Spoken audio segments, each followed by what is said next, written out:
Usamos energía todos los días. Encendemos luces, prendemos equipos, calentamos agua, operamos negocios.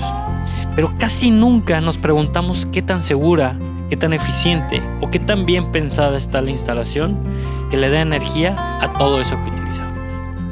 Bienvenidos a Conversando detrás de la energía, un espacio para hablar de lo que casi no se cuenta, los errores, la técnica, la responsabilidad y las personas que lo hacen posible o en aquellas que lo ponen en riesgo todo, hasta nuestras vidas. Yo soy David Contreras y en este podcast quiero abrir un espacio de conversación sobre lo que ocurre detrás de la energía, no solo de la tecnología, sino también de criterio, de seguridad y de eficiencia.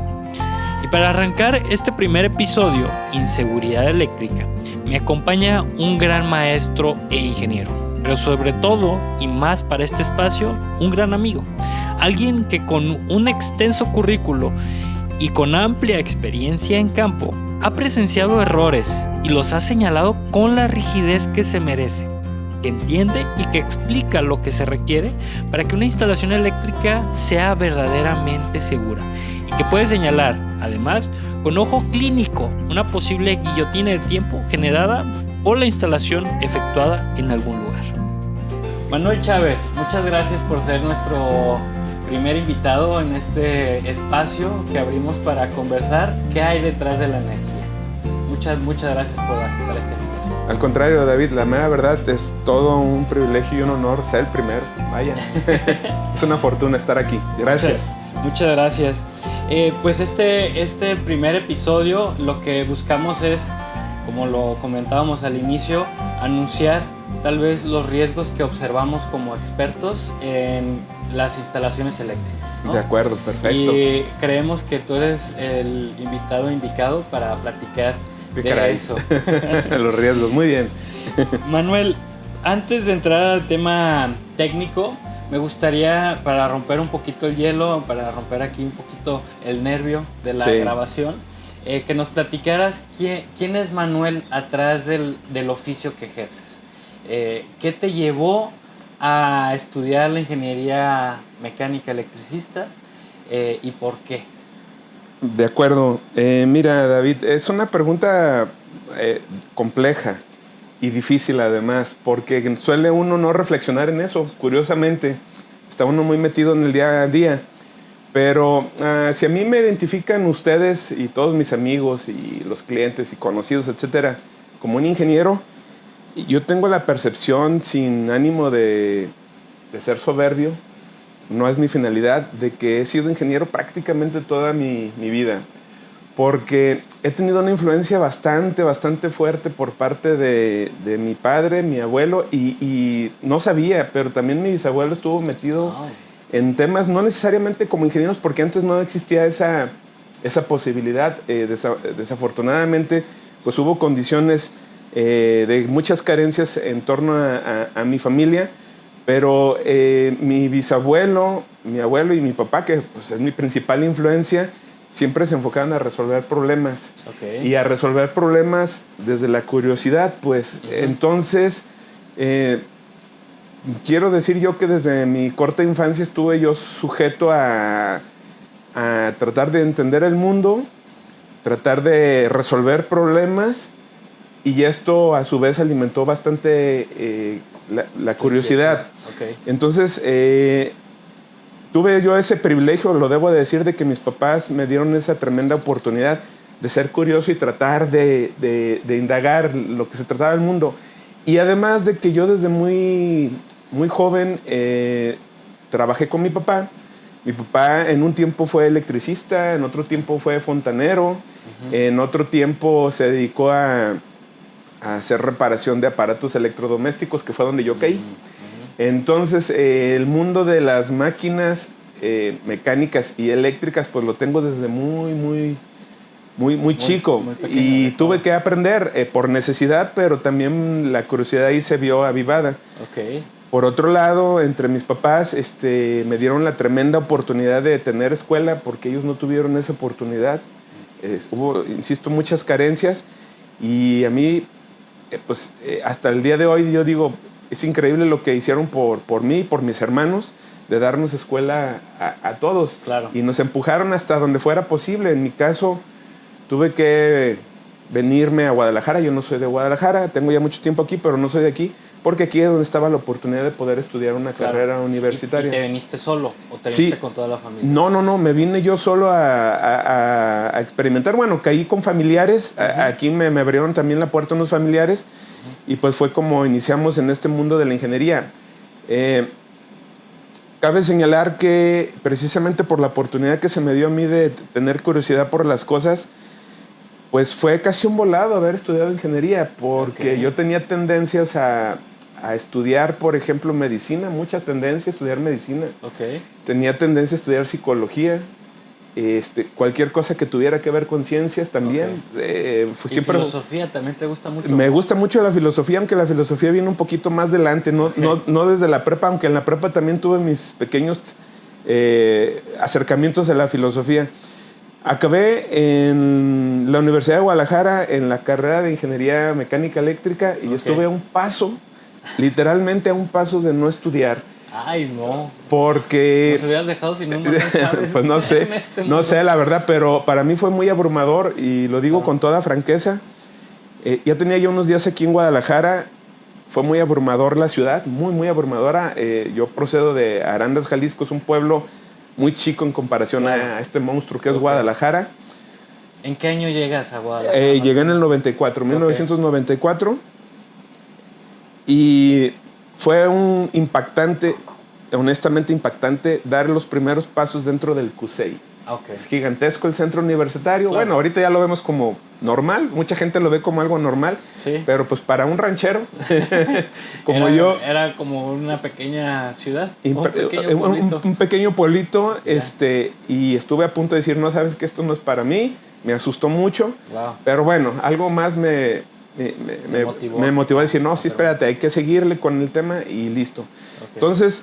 La curiosidad, yo lo veo así como una parte esencial de mi vida que se generó desde la infancia. Siempre he tenido mucha curiosidad por todas las cosas. A la fecha,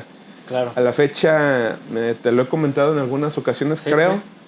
Sí. Si por mí fuera, dejaba de trabajar y seguiría estudiando. Órale, tengo mucha ímpetu por querer estudiar áreas de ingeniería, pero también...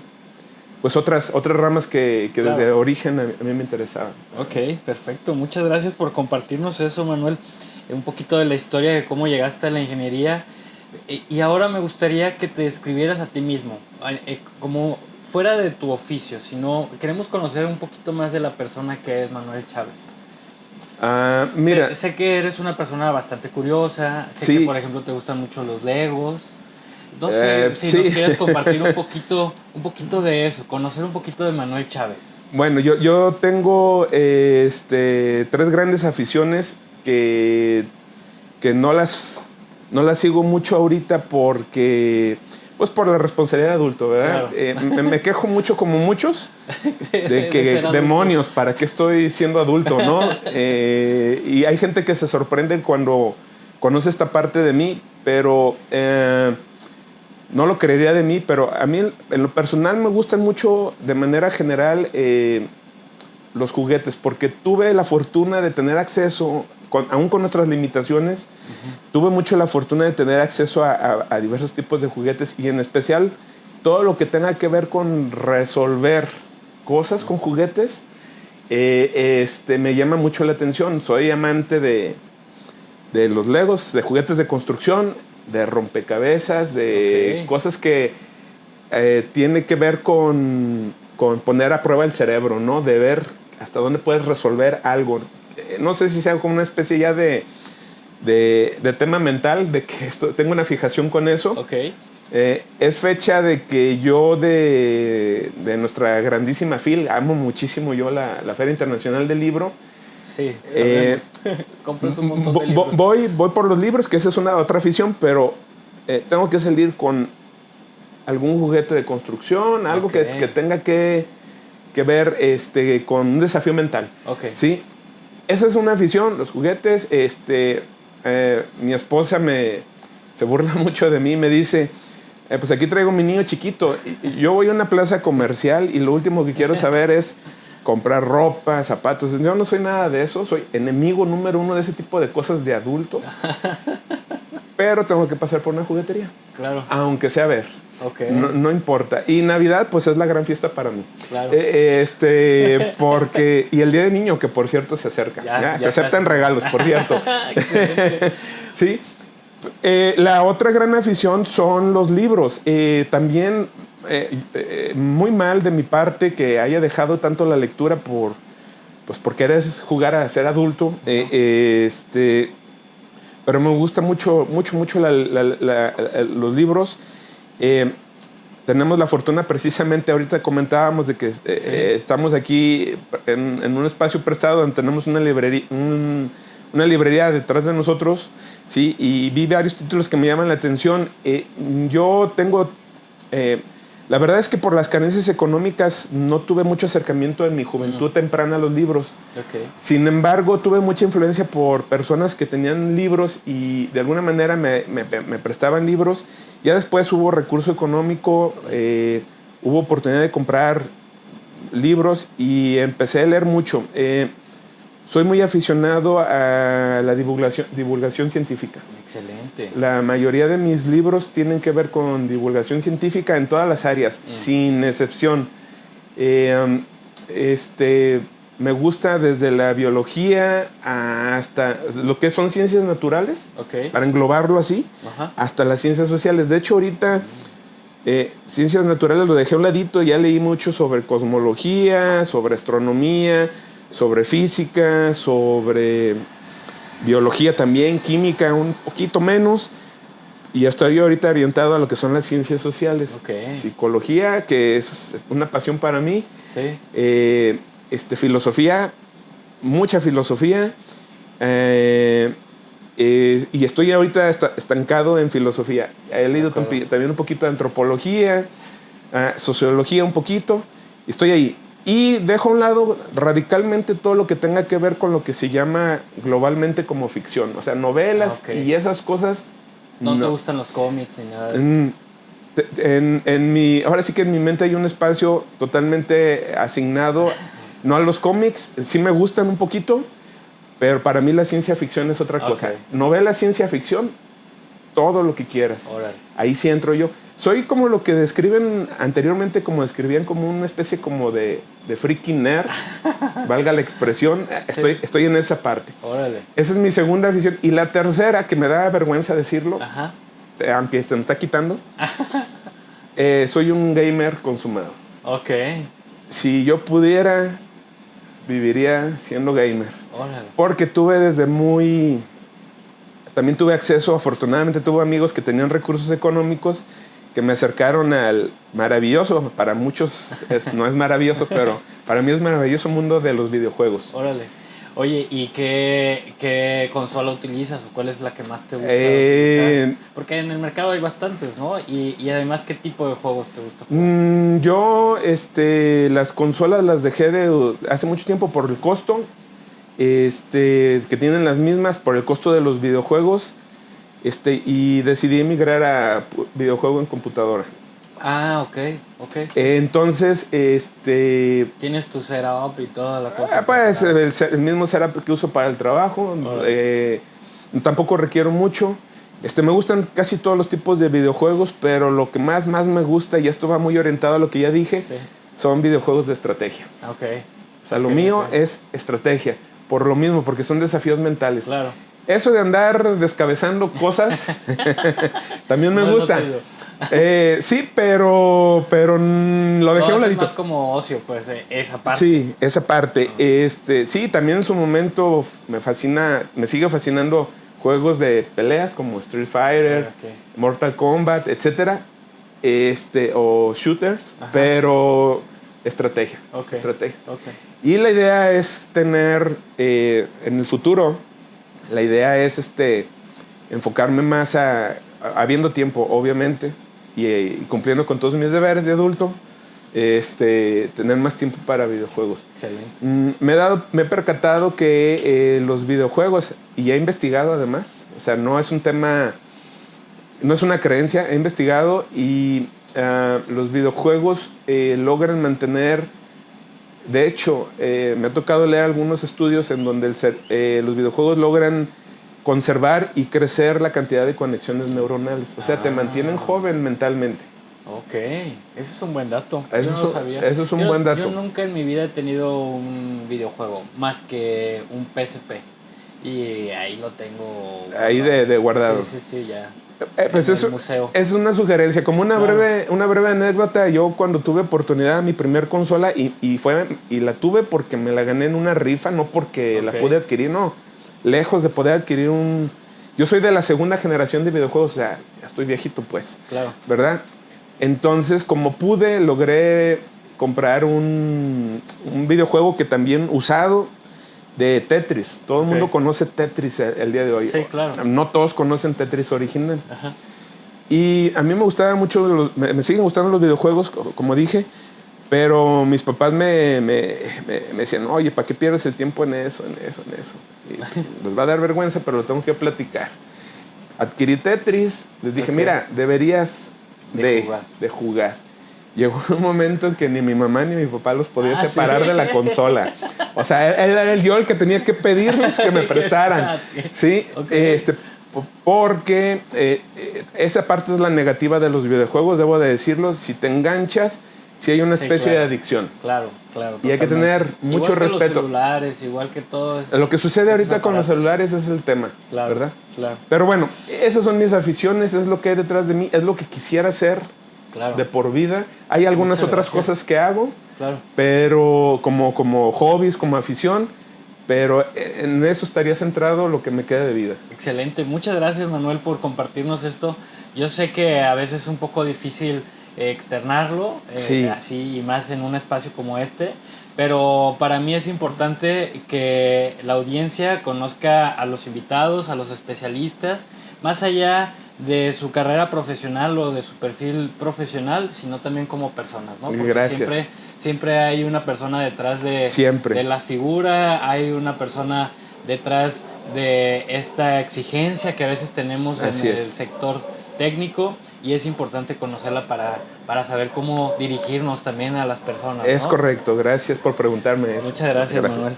Pues pasando un poquito a esta parte técnica y además ahora enlazándola con este perfil que tú tienes, que te gusta mucho, ya nos mencionabas la psicología, la filosofía, y que además a mí me ha parecido muy importante esa parte de ti, porque platicas las cuestiones técnicas con una persona totalmente ajena a lo técnico de una forma muy digerible, de una forma también muy estricta, por así decirlo, para transferir el riesgo que existe en una mala instalación eléctrica. Así es. Y eso es lo que hoy nos trae a este espacio.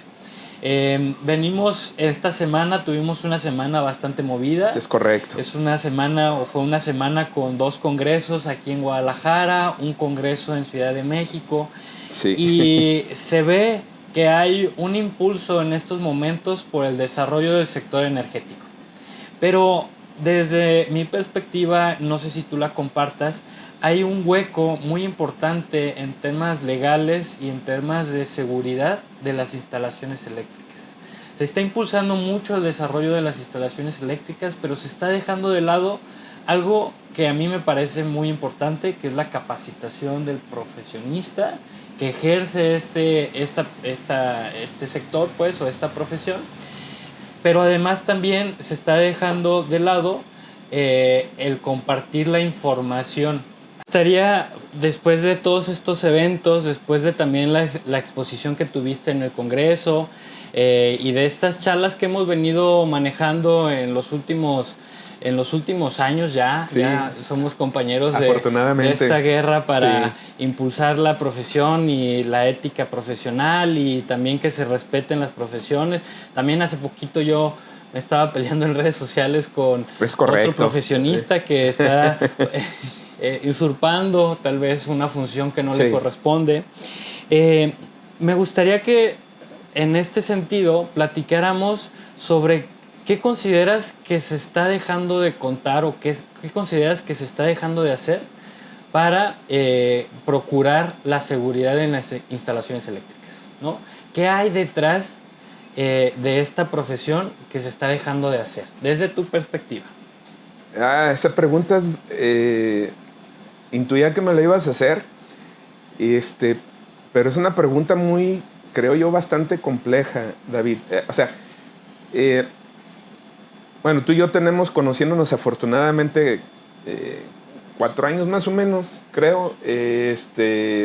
No sé si las cuentas me están saliendo bien. No, como 5 años 5, y medio más disculparás, o menos. ya estoy No viejito. pasa nada.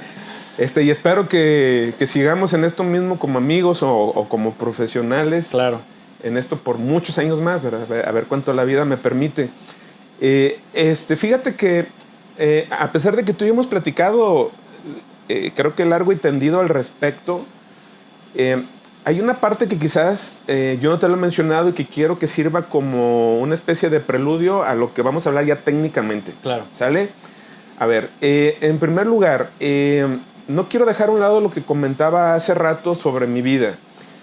Me interesa mucho la ciencia de manera general y me he estado metiendo cada vez más, aunque no con la velocidad que yo quisiera, en el tema de las ciencias sociales. Ahorita va a agarrar sentido, espero, esto que estoy comentando. Esto me ha llevado a la vez a la filosofía, que ya comenté que me gusta, etc.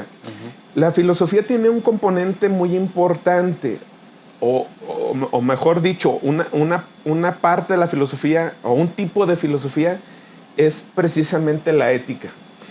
La ética a mí he retumbado como no tienes una idea, y he tratado de entender qué para el humano de manera general significa la ética y por qué la ética es distinta en los diferentes sectores.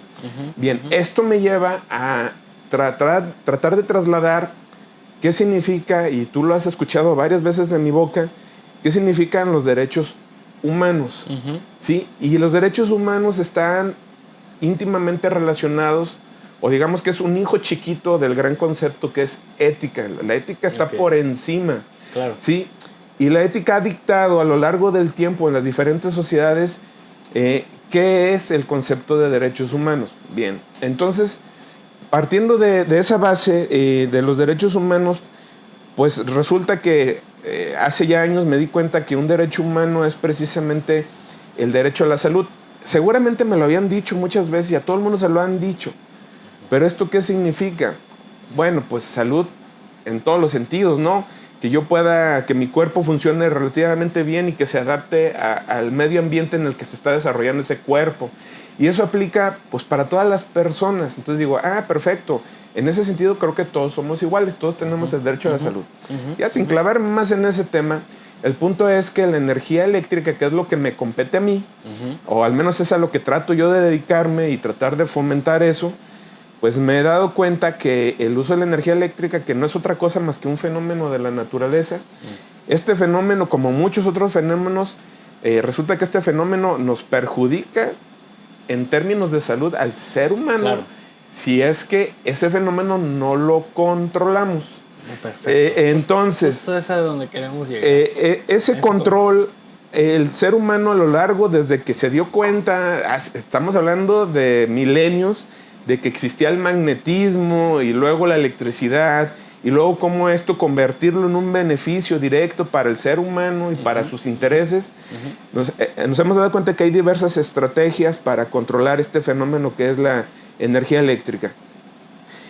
El asunto es que esto cómo empata con los derechos humanos y con el derecho a la salud. Ahí es donde estamos bien atorados. Claro. A pesar de que sabemos cómo, seguimos estando atorados, en mi opinión, ahí. Y esto antecede a otra tremenda cosa que en lo personal, y ese es mi punto de vista y lo he manifestado en muchos lugares, es que el derecho a la salud se ha demeritado por darle vida a la posibilidad de una ganancia económica.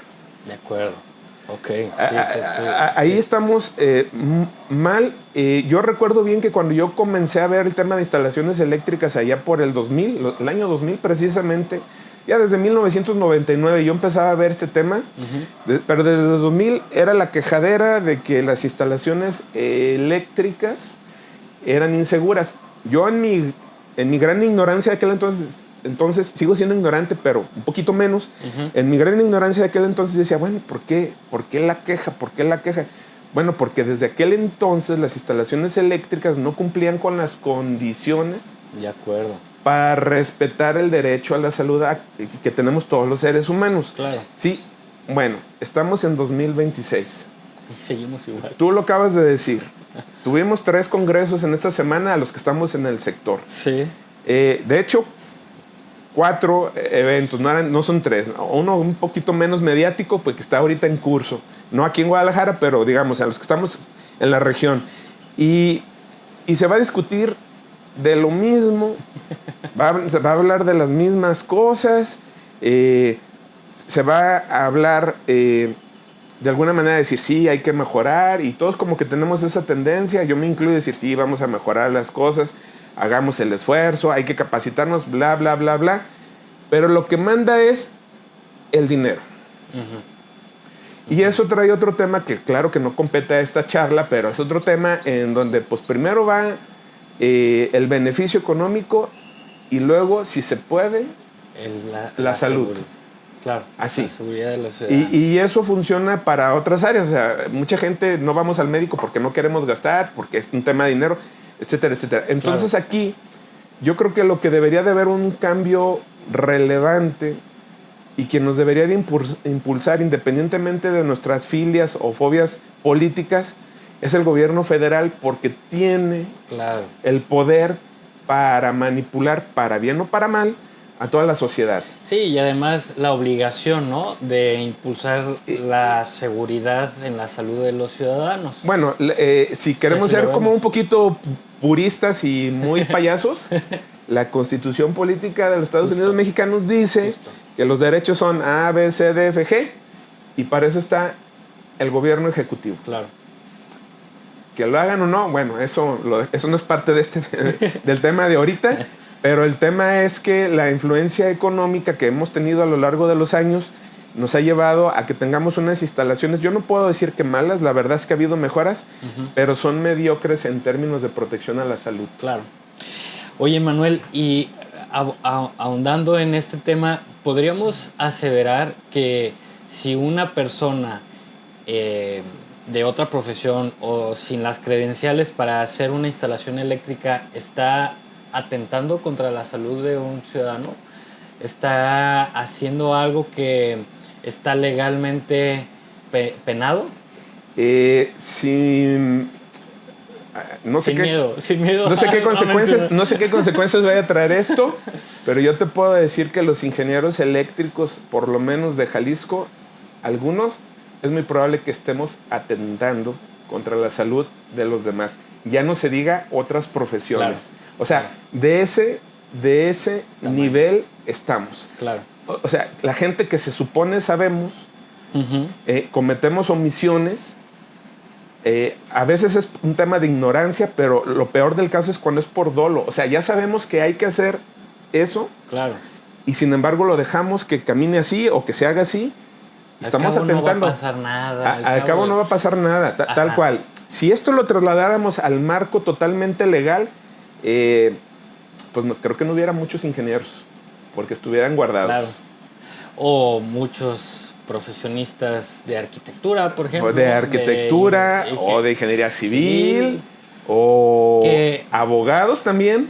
Abogados. También. O por ejemplo, yo me he dado cuenta en este sector solar. En el sector solar. A través de estos congresos que hay muchísimos profesionistas, psicólogos, abogados, ya lo decías, no sé, nutriólogos. Lo que gustes. Que por alguna razón quisieron incursionar en el sector solar, pero no se han dado cuenta que eso es un riesgo, un atentado hacia la salud de los ciudadanos. Así es, porque el objetivo, una vez más, es vender. Claro. Obtener un beneficio económico.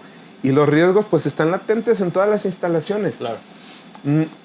Yo sé que nuestra función va enfocada a, más bien, una parte de nuestra función es decir, hey tú arquitecto, hey tú ingeniero civil, pues dedícate a lo tuyo, claro. ¿no?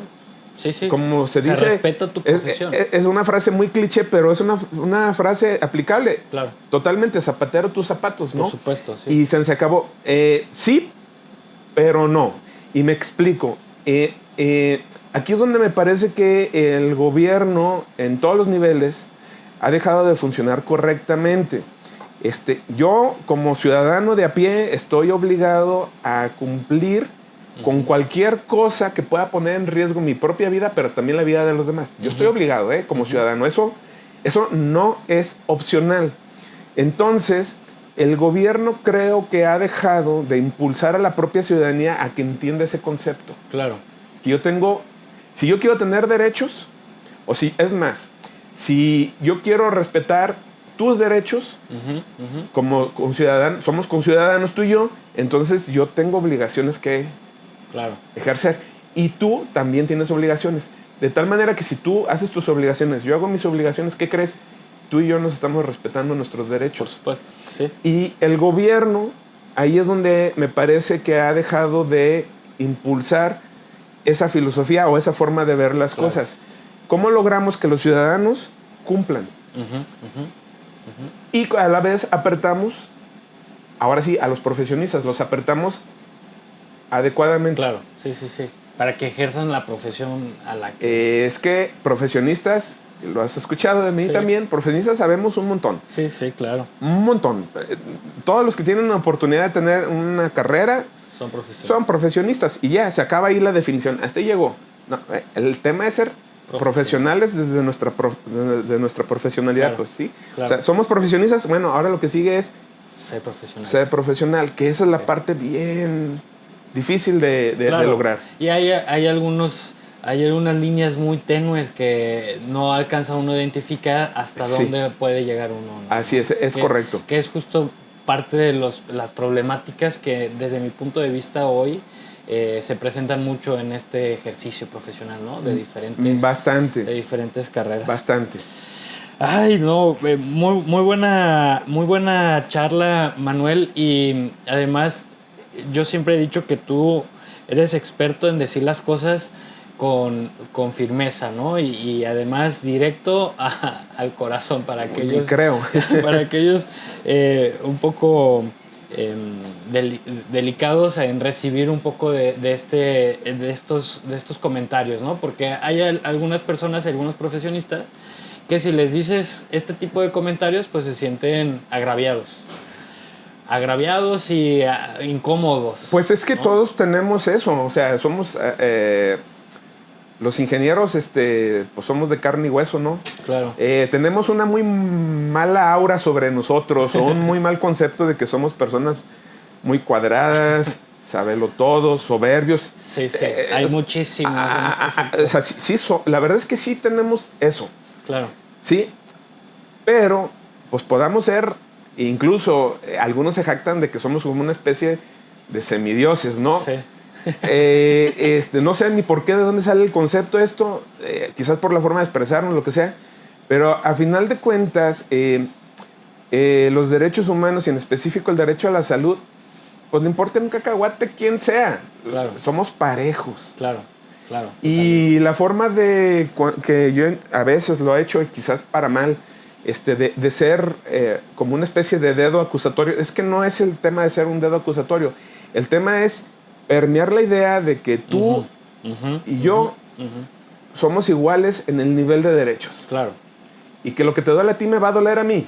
Sí, por supuesto. O sea, es la misma cosa. Y entonces, ¿por qué yo a través de mi profesión te voy a provocar, valga la expresión, un dolor? Es que no. Claro. No tengo yo... No tengo las atribuciones para eso. Nada, claro. Absolutamente nada. Totalmente. Entonces, si hay que apuntar con el dedo en ese sentido, ojo, en ese sentido, no decir tú eres el culpable, sino tú tienes que entender que tenemos el mismo derecho, pues me parece que lo voy a hacer. Lo voy a continuar haciendo, igual como sé que yo también, no una vez, muchas veces he cometido errores y me van a decir, y no me va a gustar. Claro. Y voy a decir, mugroso ingeniero que me está diciendo esto. Espérame, cometí un error. Claro. Y hay que asumirlo. Me parece muy interesante lo que comentas y además nos lleva a las siguientes preguntas, ¿no? Ya como en el ejercicio de la verificación. Tú eres una unidad de verificación, eres también Sí.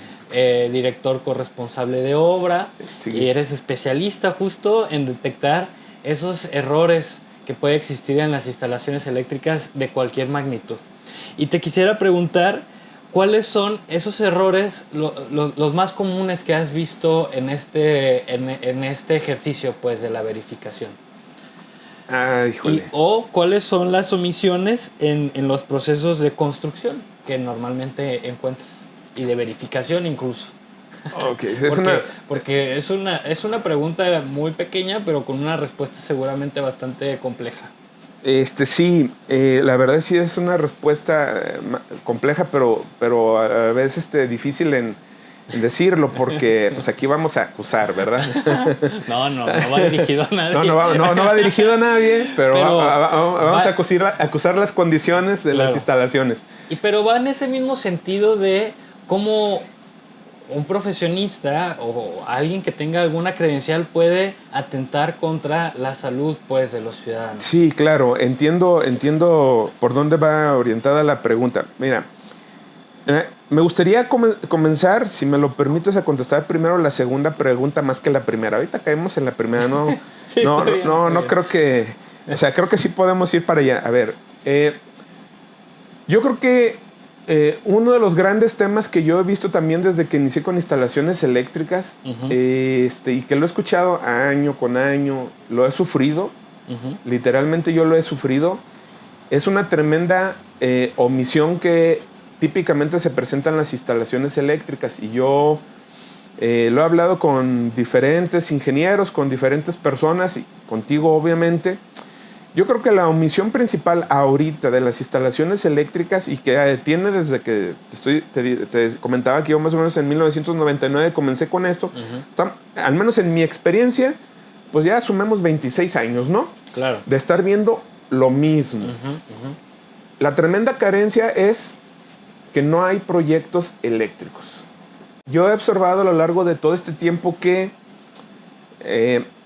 muchas instalaciones no cuentan con el proyecto eléctrico.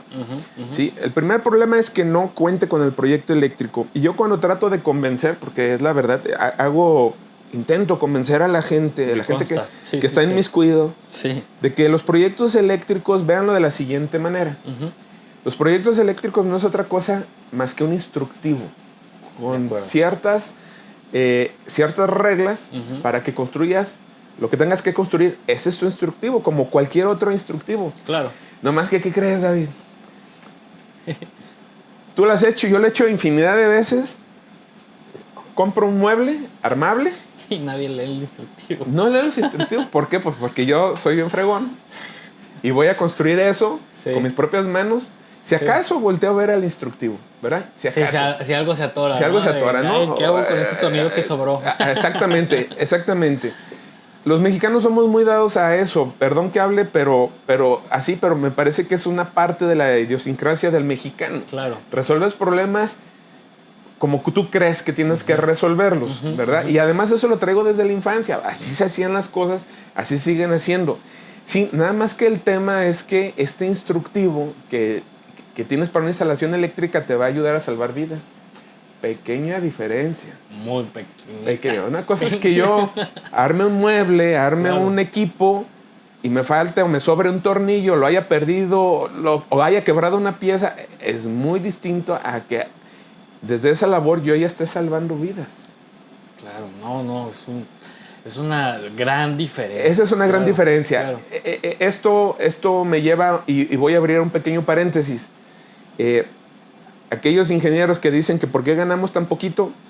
Bueno, pues es porque no valoramos de que tenemos que hacer las instalaciones eléctricas a través primero de un proyecto, ¿sí? Y que nosotros estamos salvando la vida gracias a ese proyecto y a la forma que se va a construir lo que se tenga que construir. Cierro mi paréntesis. Luego, entonces, ¿por qué cobramos menos que aquellos que se dedican a salvar vidas a través de la medicina? Esa gente corrige, nosotros prevenimos. Claro. O sea, es más importante. Wow. Es más importante. Acabas de decir una frase muy importante. Ok, sí. Ahora, tenemos un proyecto. El siguiente paso es, ¿cómo está el proyecto? Y entonces también tenemos esa carencia, que los pocos proyectos con los que se cuenta, esos pocos proyectos no están en su totalidad en cumplimiento de instrucciones mayores, como son las normas oficiales mexicanas, ya entrando en materia, que nos dicen cómo debemos de... no nos dicen cómo, nos dicen qué tenemos que prevenir desde el proyecto para que el que construya, pues esas instalaciones sean seguras. Entonces, esa es una gran carencia que tenemos todavía y la seguimos teniendo. Claro. E incluso la misma norma oficial mexicana ya está bastante antigua, ¿no? O sea, ya no se ha hecho ese ejercicio de parte del Ejecutivo por actualizar la misma norma, ¿no? Es correcto. Si nos quisiéramos adentrar en esta plática un poquito en esa parte del tema, precisamente en uno de los congresos que hubo, estaba platicando ahí con un ingeniero que yo les decía, a ver, aquí está todo el tremendo show de vender módulos fotovoltaicos, inversores, sistemas de almacenamiento de energía, verdes, todo muy hermoso, todos pensando en el negocio que van a hacer, en los beneficios, porque sí es cierto, va a haber un beneficio. Algunos hablando malamente de energías renovables, que yo sigo sin entender ese concepto. Si quieres, eso lo peleamos tú y yo luego. Sí, porque yo estoy muy peleado con ese concepto. Sí. Hay gente muy defensora de eso, yo no. Todo ese asunto. Y luego yo les digo, perfecto, ¿y cómo vas a garantizar la seguridad de las personas? Claro. Y cuando dices, ¿cómo vas a garantizar? Pues entonces... cuando genero esta pregunta, la gente me voltea a ver. ¿Y eso qué tiene que ver? No, tiene que ver, o me dice, tú eres el que sabes. Le digo, no, es que yo no sé. Claro. ¿Y por qué crees que yo no sé? Porque no tenemos los instrumentos necesarios, legales, para atender eso. ¿De quién depende? Pues del gobierno, asesorado ¿por quién? Por todos nosotros. ¿Y qué hemos hecho? Nada. Claro. Sí, no, esto se convierte en un círculo vicioso, ¿no? En un círculo vicioso. De la falta de regulación, de la falta de profesionistas, de la falta de ética, de la falta de todo lo que necesitamos para asegurar la salud de los ciudadanos. Tal cual, ¿no? Tal cual. Y pues desafortunadamente estamos en ese paso, pero afortunadamente sabemos que estamos aquí. Claro. O sea, a lo mejor no hemos tocado fondo en este tema, todos los ingenieros, pero sabemos que estamos cerca del fondo. Claro. Ok. ¿Qué sigue? Bueno, al menos ya conocemos el problema. Ahora sigue tratar de solucionarlo. ¿Cómo? Pues empujando entre todos. Claro. Aquí sí se requiere mucho trabajo en equipo. Claro. Sí, totalmente. Lo hemos trabajado y yo siento que también este mismo círculo vicioso nos lleva a la famosísima palabra de corresponsabilidad. Todos somos corresponsables de que justo el ciudadano tenga seguridad, tanto en su lugar de residencia como en su lugar de trabajo, pero cuidando pues siempre su salud, ¿no? Es correcto. Y entonces todos nos hacemos corresponsables en este ejercicio. A final de cuentas nosotros como conciudadanos somos corresponsables. Gran palabra, ¿no? Una palabra con mucho potencial. Totalmente. O sea, quiero que me respeten mis derechos. Bueno, yo tengo mis obligaciones. Claro. Claro, excelente. Híjole, ya abordamos un montón de las preguntas que teníamos. Por ejemplo, estaba el qué tipo de malas prácticas se han normalizado. Las hemos abordado bastante bien, que es justo esta falta del proyecto eléctrico, de cómo ese proyecto eléctrico a veces se tiene, pero no se cumple con la norma oficial mexicana. Así que es. También incluso a mí me han dicho, la norma oficial mexicana es lo mínimo indispensable. Para asegurar. Fíjate que eso que le ponen lo mínimo. Eso que has comentado es un baldazo de agua fría para la mayoría de la gente cuando escucha eso. Claro. Es lo mínimo. Es lo mínimo y ni siquiera lo mínimo cumplimos. No, es... ¿Qué nivel? ¿Qué nivel? A ver, me gustaría que con tu ojo clínico que tienes como unidad de verificación le compartamos a un ciudadano común cuál pudiera ser una primer señal inmediata, fácil de identificar, para reconocer o para observar que está en un riesgo su instalación eléctrica residencial, por ejemplo? Tú que tienes esa experiencia. Yo, por ejemplo, en algunas conversaciones he dicho el tema de cuántos circuitos debería de tener una casa, ¿no? Cuántos circuitos dedicados, por ejemplo, a la lavadora, al refrigerador. ¿Qué otra señal pudiera ser esta que puede identificar un ciudadano común y corriente para saber que hay un riesgo inminente en su residencia? Bien, la pregunta es también difícil, porque tienes que explicarle a alguien que no sepa nada. Uh-huh. Pero vamos a enfocarnos con sus medidas de seguridad. Obviamente me refiero a la persona que va, digamos, como a autoexplorar su instalación. Uh-huh. Para una casa en particular, hay varias cosas que se pueden observar. A ver, en primer lugar, ya siendo un poquito técnico, pero orientado a querer ayudar. Esto que tú acabas de comentar de la cantidad de circuitos es una manera muy fácil de detectarlo. Uh-huh. Y es lo que tú acabas de decir, yo te doy completamente la razón. Si yo tengo un solo interruptor en casa, o pastilla, como tradicionalmente se les dice, uh-huh, ¿no? No sé de dónde salió ese término de pastilla, tiene años usándose, sí, pero para la gente de a pie, con todo respeto, que no se dedica a eso, pues es así la pastilla. Uh-huh. Ah, ok. O el switch también, uh-huh, que es un anglicismo, pues, aplicado.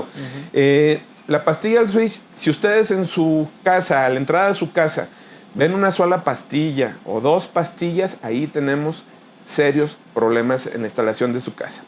Ese sería el número uno. Ahora, aprovechando que van a voltear a ver sus pastillas, uh-huh, ¿sí? Y las pastillas todavía traen sus características legibles. Lo voy a poner en manera muy simple, que quede claro, porque seguramente este video lo van a ver algunos ingenieros y los van a dar de golpes por ahí. Pues estamos hablando... No pasa nada. Estamos suponiendo que hay gente que no conoce nada sobre instalaciones eléctricas. Correcto. ¿Sí? Uh-huh. Si en esas pastillas ven los numeritos 30, 40 o incluso 50, que esto hace referencia a la capacidad en amperes de la dichosa pastilla, si ven 30, 40 o 50... probablemente hay serios problemas. Habría que ver numeritos 20, 15 o 10 como sugerencia y ejemplo. Sí, claro, esto estoy generalizando, que quede bastante claro. Pero si yo volteo a ver en mi casa y veo una pastillita de 30, opere lo que opere, es muy probable que haya un serio riesgo. Claro. Ahora, otra cosa que es un poco más difícil, pero que vale mucho la pena hacer. Si yo llego a mi casa y desenergizo, importante esto que estoy comentando, o sea, bajo las pastillas, desenergizo el circuito y veo un contacto y el contacto lo destapo, lo desensamblo, uh-huh, lo saco de su caja y veo que al contacto nada más llegan dos conductores, entonces ahí tengo otro gran riesgo. En el estricto sentido, debería de haber 3 conductores. Ahora bien, si quieren, ni siquiera destapen el contacto. Si todavía en sus casas, que es frecuente, uh-huh, sí, desafortunadamente, pero es frecuente ver que el contacto es nada más de 2 patas, ¿sí? Uh-huh. Que meto una clavija nada más de 2 patas, entonces esa es una señal de alerta muy grande, porque claro, quiere decir que el contacto no tiene la forma de conectar un tercer hilo, que es el dichoso conductor de puesta a tierra de equipo, que es una medida muy importante de seguridad. Uh-huh. Ahora, por otro lado, si ustedes tienen en sus casas, en el área de la cocina, en el área de... en el baño, por ejemplo, los baños, uh-huh, incluso en el área de lavado, suponiendo que tengan esas áreas, o que esté todo junto, no importa, uh-huh, y ustedes tienen contactos ahí, esos contactos deberían de ser contactos de protección de falla tierra. Este tema es todavía más importante que lo anterior que yo acabo de decir. Nada más que el contacto de protección de falla tierra, si su contacto no tiene este tercer hilo, que es el conductor de puesta a tierra, ese contacto no va a funcionar. Para nada, claro. La función literalmente de este contacto es que nos protege a nosotros contra un posible fallo del equipo que está conectado a ese contacto, uh-huh, y ese fallo del equipo pudiera a mí electrocutarme, ¿sí? Recibir una descarga eléctrica, que es el principal riesgo. Uh-huh. Si a ustedes les ha tocado a muchos nos ha tocado, a mí en lo personal me ha tocado, que la lavadora de sus casas da toques, pues eso es una descarga eléctrica. Agradezcan en lo que crean que no que haya no, sido tan fuerte. no haya sido una descarga eléctrica tan fuerte que haya provocado un daño mayor a su organismo, incluso a la propia muerte. ¿Sí? Es sumamente peligroso este tema. Donde hay humedad y donde tenemos la posibilidad de conectar un equipo eléctrico a un contacto, entonces ese contacto debería de tener este dispositivo que se conoce como protección de falla a tierra. Y los contactos que venden actualmente, afortunadamente, ya no son tan caros como lo eran antes, se pueden instalar muy fácilmente y es una muy buena medida de seguridad. Eso es lo que a mí se me ocurriría ahorita a bote pronto, como lo comentamos, para una casa. Sí, sí, ¿verdad? yo creo que esos 3 mensajes o esas 3 áreas de oportunidad son muy típicas, se replican casi en todas las casas de este país y yo creo que están súper fáciles de identificar por una persona que no se dedica a esto para saber si hay un riesgo inminente en su casa, ¿no? Así es. Y a mí me preocupa mucho, y lo voy a decir así muy claro, que haya pues profesionistas poco profesionales de otras carreras como arquitectura, como ingeniería civil, que estén desarrollando casas habitación y pongan centros de carga con solo 3 espacios o con solo 2 espacios para cubrir toda la necesidad energética de la residencia, ¿no? Eso, ustedes están atentando contra la seguridad de los ciudadanos. Totalmente. Y no sé si te acuerdas de una reunión que tuvimos con un municipio, no voy a nombrar. Sí, claro. Tuvimos una reunión con gente de un municipio y yo les dije claramente, a ver, este tipo de casas, desafortunadamente, en todos los tipos de casas yo lo he visto este tema, ¿sí? Pero con mayor frecuencia en las casas mal llamadas de interés social, ¿sí? Y yo lancé la pregunta y cayó, creo que como un balde de agua fría tremendo. Yo les dije, bueno, entonces quiere decir que la gente que vive en las casas de interés social, claro, no tienen derechos. Ajá. O sea, el gobierno genera una discriminación. Sí. Pregunta. Desde ahí genera una discriminación. Sí. O sea, y nosotros los profesionistas, que no somos profesionales, también discriminamos. O sea, porque una persona no tiene recursos económicos, por eso vamos a pisotear su derecho a la salud a través de las instalaciones eléctricas. O sea, en serio estamos en pleno siglo XXI, donde tenemos toda la posibilidad de conocimiento, tenemos gente que sabe sobre esto, y nomás porque el factor dinero no está presente, o sea, esa gente va a carecer de esos derechos. Claro. Perfecto, justo vamos hacia esa parte final del conversatorio para hacer la pregunta de cómo es que nosotros como profesionales que estamos impulsando esta seguridad, ¿qué es lo que estamos haciendo? ¿Qué es lo que estamos haciendo para erradicar este gran problema desde nuestras trincheras, ¿no? Ya hablábamos de todo lo que está sucediendo y qué estamos haciendo para erradicarlo y tal vez compartirle a los usuarios, porque también el propio usuario, identificando estas áreas de oportunidad o estos riesgos, debe de tener alguna herramienta para hacer válido esto que hemos compartido, ¿no? ¿Qué herramienta legal ellos pudieran utilizar para exigir la seguridad de su salud a través de las instalaciones eléctricas?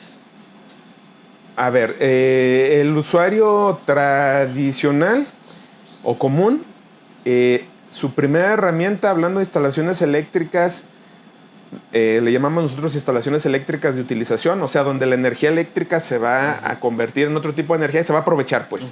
Sí, el usuario común tiene como herramienta legal exigir a sus proveedores, porque estamos partiendo de que un usuario no conoce sobre instalaciones eléctricas probablemente, pero va a ser el dueño de las instalaciones eléctricas. Claro. ¿Sí? Entonces, cualquier usuario, como cualquier otro consumidor, porque esa es la palabra, creo yo, correcta, un consumidor tiene un proveedor de algo, ¿no? El que consume algo tiene un proveedor de ese algo.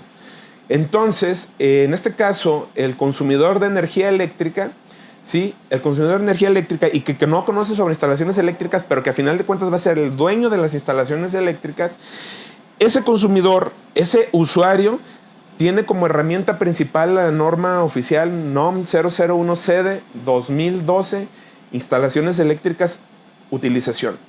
Mi sugerencia para ese usuario es que el proveedor al que vaya a contratar para lo que sea, ¿sí? Se le diga, tienes que cumplir con esta norma tú en tu proceso de construcción de esta instalación eléctrica. Ahora bien, ese posible usuario, por carencia de dinero que tenga, o sea, porque estamos hablando de cualquier usuario, ese usuario tiene el derecho como tal de exigirle a su proveedor, por ejemplo, que se haga un contrato de prestación de servicios profesionales. ¿Sí? El proveedor tiene que entregarle el contrato, en donde se especifique claramente bajo qué términos el proveedor va a hacerle la instalación eléctrica o el proyecto eléctrico o lo que sea. ¿Sí? Entonces, el contrato sería el instrumento principal legal que cualquier persona pudiéramos tener. Si ustedes van y compran un vehículo suponiendo que tengan ese poder adquisitivo, o incluso van y compran cualquier alimento y tienen un ticket de compraventa, ese ticket funciona como una especie de contrato en donde en ese caso pues, tendríamos que ir a la Profeco para exigir alguna pérdida de derecho. En el caso de las instalaciones eléctricas, ¿sí? Si ustedes tienen un contrato, ustedes con ese contrato en mano podrían interponer una posible demanda si es que se llegara hasta ese extremo, ¿sí? Teniendo como vigilante a la propia autoridad federal, que es la Secretaría de Energía. Pero, ¿qué creen? También como autoridad funcionan el gobierno estatal, el gobierno municipal y Protección Civil. Y por si fuera poco, también tenemos a la Secretaría de Trabajo y Previsión Social también como parte de la gente que pudiera vigilar el completo cumplimiento de la norma oficial mexicana. Ahora, si tenemos un contrato de por medio, entra directamente la Procuraduría Federal de Consumidor, la Profeco, tal cual. El contrato es ese instrumento legal que nos va a ayudar a provocar que mi proveedor cumpla con lo que está estipulado en el propio contrato. Claro. Ahora, el contrato tendría que tener una cláusula claramente. A ver, ¿qué me vas a hacer? Instalaciones eléctricas. Ok, ¿para qué van a servir esas instalaciones eléctricas? Para que tú consumas la energía eléctrica.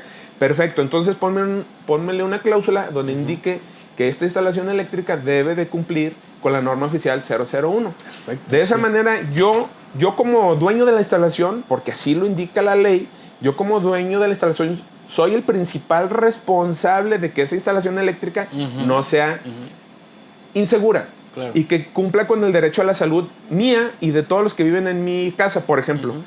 Pero el contrato me va a ayudar a darle su parte de corresponsabilidad al proveedor. ¿Sí? Porque si el proveedor nomás le pago sus 20, 30 pesos por hacerme una instalación eléctrica donde no haya un instrumento legal como lo es un contrato, por ejemplo, pues entonces yo me quedo descubierto. Y yo no soy el que sepa sobre instalaciones eléctricas. Yo soy pues, un ciudadano normal, de a pie, un usuario que estoy contratando a alguien que se supone es profesional. Claro. ¿Sí? Para que me haga eso. ¿Cómo amarro a ese profesional? Bien fácil. Haz un contrato, pídele un contrato. Y listo. Yo sé que esto suena, o lo estoy diciendo de una manera muy fácil. Simple, pareciera simple. Pareciera simple. El tema con los mexicanos, otra vez, con la idiosincrasia del mexicano, perdón que lo comente, pero es que estamos hechos para confiar en la palabra. Pues, ¿qué creen? Yo los invito, y con cada persona que puedo platicar yo los invito a que la palabra ya no... Hace muchos años que dejó de valer aquí en México, nos guste o no nos guste. Claro. Hagan contratos. Sí. Busquen que su proveedor les pueda facilitar el contrato, que se lo haga. Y si, oye, nomás te voy a cambiar un foco. Perfecto, nomás me vas a cambiar un foco. Pero eso ¿cómo me garantizas que no me voy a electrocutar con ese pedazo de la instalación? Claro. ¿Cómo me garantizas? Tendríamos que empujar, creo yo, de manera general y socialmente hablando, a que tengamos instrumentos legales que nos puedan ayudar a empujarnos entre todos a que se cumpla con lo que se indica. Claro.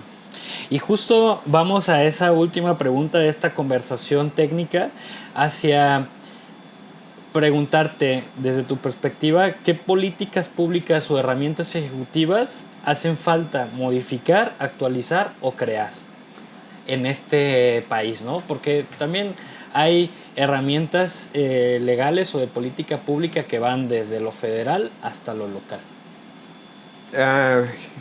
Qué gran pregunta, ¿no? Qué gran pregunta.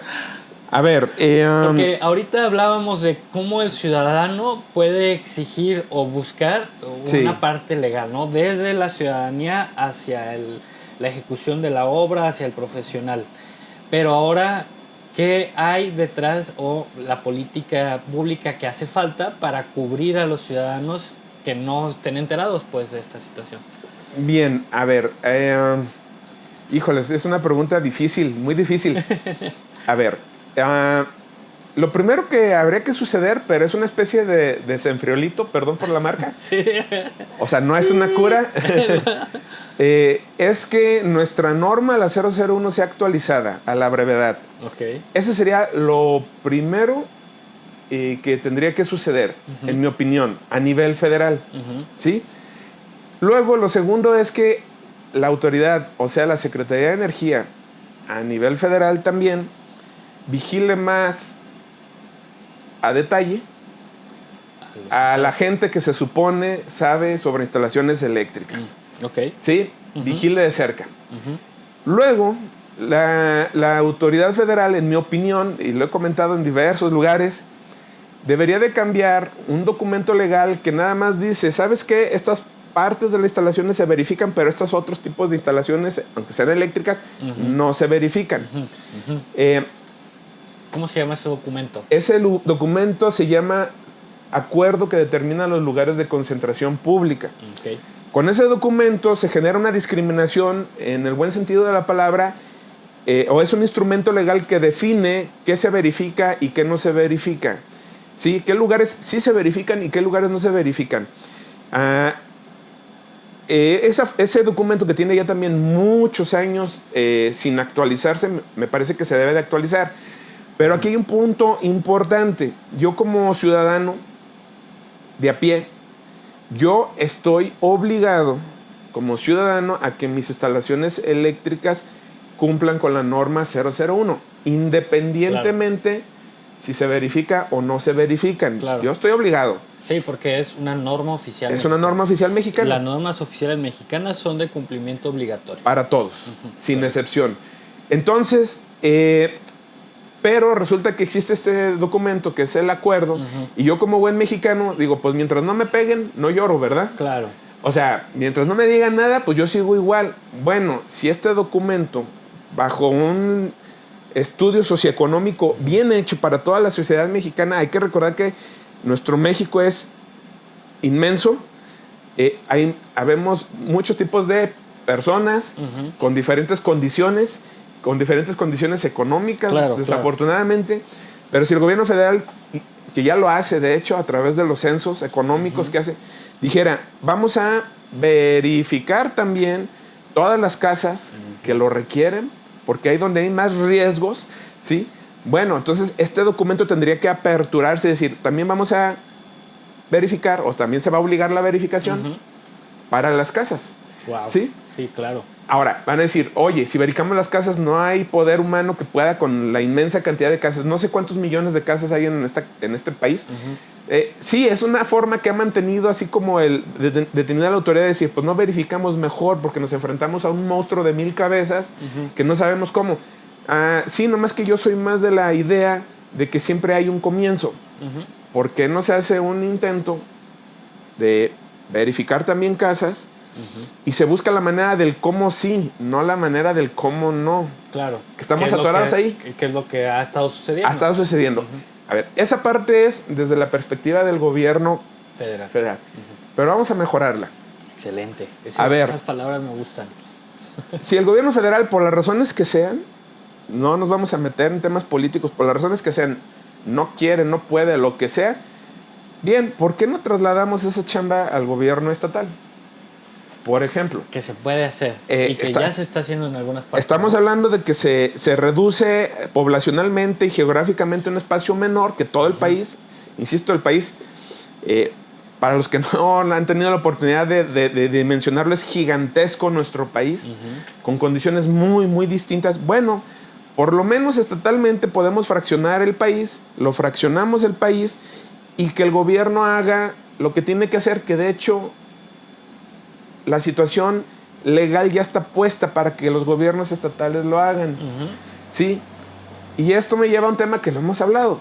Sí, claro. Infinidad de veces, y yo sigo muy terco, y por ahí va mi línea de mayor crítica social, pero también de mi línea de querer apoyar hasta donde sea posible, que es la dichosa certificación profesional.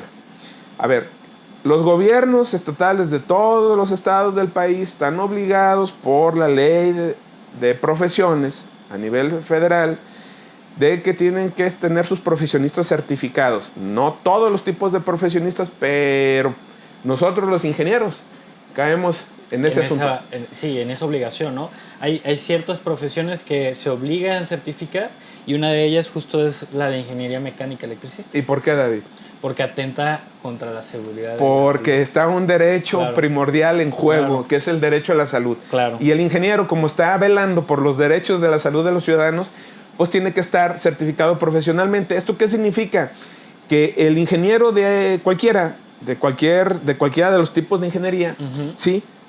A través de este mecanismo que se llama certificación profesional, se certifica, pero de una forma continua. Es decir, yo como ingeniero que puedo tener todos los años de experiencia que ustedes quieran, o puedo tener 0 experiencia también, a través de este mecanismo, yo voy a seguir una capacitación continua permanente. Una cosa es que sea permanente, otra cosa es que sea continua. No, yo me tengo que estar constantemente, continuamente capacitando durante todo el tiempo que quiera ejercer yo mi profesión. Claro. ¿Sí? Y entonces, ¿qué sucede? Que de una manera más geográficamente más pequeña, los gobiernos vigilan a sus profesionistas certificados y entonces el ciudadano de pie puede decir: ¿me vas a hacer una instalación eléctrica tú, ingeniero David? Sí. Muéstrame que estás certificado profesionalmente. Claro. Y de esa manera yo, incluso sin un contrato que hablaba anteriormente, yo puedo garantizar eso. Yo me protejo. Claro. ¿Sí? Y digo, perfecto. ¿Y quién se encarga de vigilar eso? El gobierno estatal. ¿A través de quién? Los colegios. Pues de los colegios, de profesionistas. Ese es el motivo de por qué David, con su tremendo esfuerzo y yo lo poquito que he podido, hemos impulsado a que esta figura se dé. De hecho, nada más que necesitamos ayuda del gobierno estatal, ¿verdad? Tenemos otras figuras, sí, el corresponsable. Y el corresponsable, que los que nos escuchen, algunos ya sabrán, pues está muy orientado a esa línea. Correcto. O sea, el corresponsable, tarde o temprano, si las cosas suceden bien y de acuerdo a lo que dicen nuestras propias leyes, el corresponsable pues está a un pasito de ser un profesionista certificado. Claro. ¿Sí? Claro. Que ese sería, creo yo, y esa ha sido mi opinión durante muchos años, que tendría que ser la tendencia del ingeniero, ¿verdad? Excelente. No, yo creo que abordamos justo en esta conversación detrás de la energía los puntos que justo no se han dicho o no se han dicho con la suficiente fuerza o no se han replicado en los suficientes lugares para que le llegue a las personas indicadas, a las personas que toman decisiones en la política pública y también a los usuarios finales. Obviamente hay muchos más temas que abonan a esta plática. Puede ser una conversación de 2, 3, larga, 4 días, es bastante amplia, pero para el inicio de este podcast, para el inicio de este primer episodio, hemos abordado, yo creo, los puntos esenciales, las ideas que hemos venido trabajando y que abonan a este objetivo que es cuidar la salud de los ciudadanos, ¿no? Tal cual. Manuel, no me gustaría terminar la plática porque estamos llegando a puntos muy sensibles y quisiera ahondar en más temas, pero también por la comodidad de los radioescuchas o las personas que nos están sintonizando y también por el tema de las plataformas y demás, queremos hacer estas pláticas de 1 hora, ¿no? 1 hora, 15 minutos. Está bastante claro. Me gustaría, Manuel, que en ese sentido no sé si nos quisieras dar un mensaje de cierre, un mensaje final, dónde y cómo te pueden encontrar y también qué servicios puedes ofrecer como profesionista, como unidad de verificación. De acuerdo, gracias. Bueno, yo suelo aconsejar lo siguiente, y no quito el dedo del renglón. Todos los ingenieros, de hecho todos, pero principalmente los ingenieros, tenemos que tener una capacitación continua. Esto no puede parar, aunque la capacitación sea una autocapacitación, no importa, pero no podemos dejar de lado lo que yo he estado insistiendo en esta charla, de que sobre nuestras manos y sobre nuestras decisiones depende la salud y la vida de mucha gente. Entonces nosotros no podemos dejar de capacitarnos. Por ahí me decía un colega, muy buen amigo, la energía eléctrica no ha cambiado pues no, desde que nació el universo ha sido lo mismo. Sí, pero las tecnologías para controlar la energía eléctrica sí han cambiado. Claro.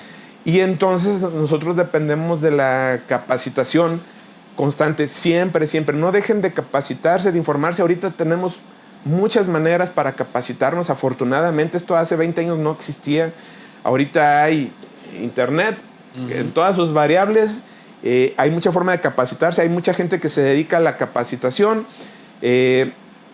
vía remota, en físico, etc. Entonces, por favor, tengan la conciencia de que los que son ingenieros son profesionistas. Ok, ahora lo que sigue es que se vuelvan en unos verdaderos profesionales. Ojalá que me compren la idea. Bueno, ya lo comentaste un poco, soy ingeniero, me enfoco muchísimo yo a proyectos eléctricos. Me gusta ser el primer eslabón de la cadena. Excelente. O sea, dar instrucciones en el buen sentido de la palabra.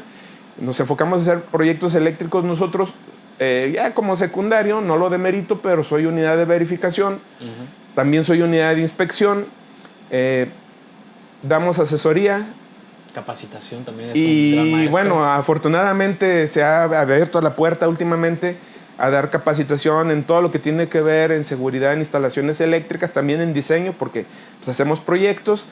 Y pues me encuentran, no venía preparado, pero... ¿Algún correo electrónico? Me pueden encontrar en un correo electrónico. O en redes sociales. En redes sociales como Manuel Chávez, en Facebook principalmente. No, ya estoy viejito. No manejo redes sociales como Instagram ni TikTok. A lo mejor me... Después de esta charla. Como buen chavorruco. ¿Por qué me enseñas? Bueno, te lo digo a ti porque tú eres joven, yo soy chavorruco. Tú no, yo estoy en esa etapa. A lo mejor damos de alta por ahí alguna otra red social. Y pues mis correos es verificadoreléctrico@hotmail.com y manuel.chavez@cive con C y V .com.mx. Los vamos a poner igual en ahí, la descripción sí, por ahí estaremos y pues ahí en esos lugares me pueden localizar. Pues muchísimas gracias, David. Todo un honor, honestamente. De verdad, muchas gracias. Poder estar contigo en esta primera charla. Ojalá que esto funcione perfectamente para tus intereses. Gracias. Y sobre todo que también funcione para la gente, pues, porque de aquí con mi buen amigo David, creo que va a haber mucha información sumamente valiosa para todos ustedes. Así que, por favor, síganlo. La idea es que ustedes obtengan información, como lo dije, muy valiosa, pero que también conozcan sobre la experiencia de mucha gente que creo David va a estar invitando. Muchas gracias, Manuel, de verdad. Al contrario, gracias. Ha sido para mí un gran honor que aceptaras esta primera invitación.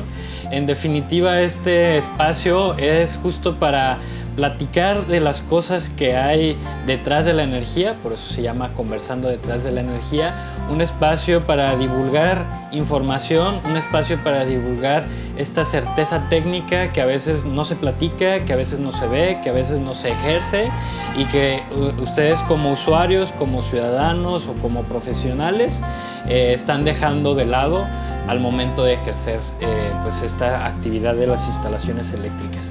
Para mí, de verdad, insisto, fue un gran honor que este primer episodio nos acompañaras, porque yo creo que esta es de lo que hablamos, de la inseguridad en las instalaciones eléctricas, es el fundamento de todos los demás episodios. vamos a estar invitando a especialistas en aplicaciones muy específicas de la ingeniería mecánica eléctrica y de otras especialidades para que justo nos hablen de eso que hay detrás del ejercicio profesional. Excelente. Agradecemos infinitamente a Verificadores Asociados CGC por el espacio que nos prestaron para grabar este primer episodio y por supuesto a nuestros grandes amigos, el ingeniero Carlos García y la maestra Sara García, por sus cálidas atenciones. Verificadores Asociados CGC es una empresa familiar con razón social moral que ofrece servicios de verificación e inspección de instalaciones eléctricas desarrolladas en cualquier sector económico de la población. Su participación en el gremio de la verificación ha marcado tendencia por su metodología en su proceso de calidad y en su estructura operativa, permitiendo que tengan presencia en toda la República Mexicana. A ellos los pueden encontrar en redes sociales como Carlos García Carrillo en Facebook. Les agradecemos infinitamente por este apoyo y el espacio que nos brindaron.